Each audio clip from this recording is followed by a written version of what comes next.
Hello friends, இன்றைக்கான கதையை பார்ப்போமா? வாங்க கதைக்குள்ளே போகலாம். ஒரு நாள் ஒரு டீனேஜர் அவங்க அப்பா கிட்டே போய் சொல்கிறான், அப்பா எனக்கு லைஃபே பயங்கர போரிங்காக இருக்குப்பா, எனக்கு எதுவுமே பிடிக்கல அப்படின்னு. உடனே அவங்க அப்பா சொன்னாராம், சரி வா தம்பி, சின்னதாக ஒரு ரைடு போயிட்டு வருவோம் அப்படின்னு சொல்லி பையனை கூட்டிகிட்டு அப்படியே காரில் போகிறாங்க.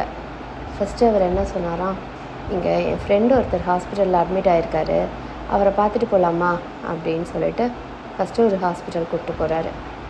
அங்கே கூப்பிட்டு போனால் அங்கே நிறையா பேர் பலவிதமான கஷ்டங்களோட உயிருக்கு போராடிட்டு இருக்காங்க.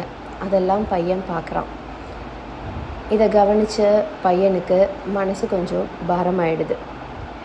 இதை கண்டுபிடிச்ச அப்பா அங்கே ரொம்ப நேரம் நிற்காமல் பையனை கூட்டிகிட்டு வெளியில் வந்துடுறாரு. வாப்பா நம்ம வேறு இடத்துக்கு போகலாம் அப்படின்னு சொல்லிட்டு கொஞ்சம் தூரம் போகிறாங்க. அங்கே ஒரு போலீஸ் ஸ்டேஷன் வருது. பையன்கிட்ட சொல்கிறாரு, இங்கே எனக்கு தெரிஞ்ச ஒருத்தர் இருக்கார், அவரை பார்த்துட்டு போயிடுவோம் அப்படின்னு சொல்லிட்டு ஜெயிலுக்குள்ளே கூட்டிகிட்டு போகிறாரு பையனை. அங்கே ஜெயிலுக்குள்ளே இருக்க மக்களையெல்லாம் பார்க்குறான். ஒவ்வொருத்தரும் எவ்வளோ கஷ்டப்பட்டுட்ருக்காங்க அப்படின்றது அவனுக்கு அப்போ தான் புரியுது. நம்ம எவ்வளோ சுதந்திரமாக இருக்கோம், அவங்கெல்லாம் எவ்வளோ கஷ்டப்படுறாங்க அப்படின்றத அவன் ஃபீல் பண்ண ஆரம்பிக்கிறான். உடனே அங்கே இருந்தும் பையனை கூட்டிகிட்டு கடைசியாக போகிற வழியில் ஒரு சுடுகாடு இருக்குது. அங்கே போய் என் ஃப்ரெண்டு ஒருத்தர் போன வாரம் இறந்து போயிட்டாரு, அவரை போய் ப்ரே பண்ணிட்டு வந்துடுவோம் வா அப்படின்னு சொல்லிட்டு கூட்டிகிட்டு போகிறாரு.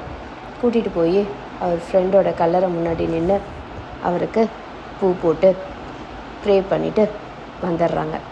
வீட்டுக்கு வந்தோடனே பையனை பார்த்து அப்பா சொன்னாராம், நம்ம இன்றைக்கி 3 இடம் போனோமே, உனக்கு அதிலேருந்து ஏதாவது புரிஞ்சுதா அப்படின்னு.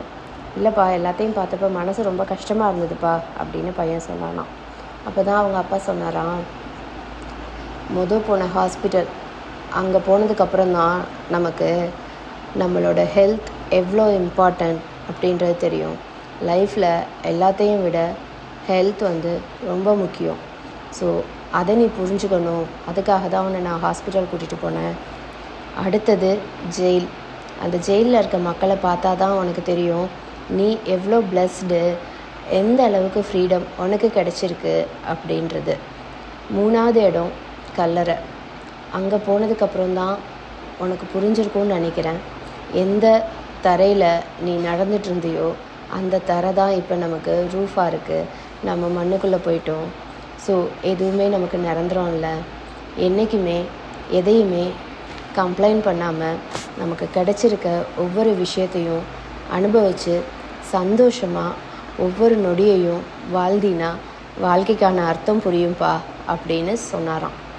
மகனும் தன்னோட தவறை உணர்ந்து அந்த நிமிஷத்துலேருந்து வாழ்க்கையை அனுபவித்து வாழ ஆரம்பித்தான். ஃப்ரெண்ட்ஸ், ஹோப் இந்த கதை உங்களுக்கு பிடிச்சிருக்குன்னு நினைக்கிறேன். பிடிச்சிருந்ததுன்னா லைக் பண்ணுங்கள், ஷேர் பண்ணுங்கள். நம்ம சேனலை இன்னும் சப்ஸ்கிரைப் பண்ணலைன்னா சப்ஸ்கிரைப் பண்ணிக்கோங்க. தேங்க்யூ.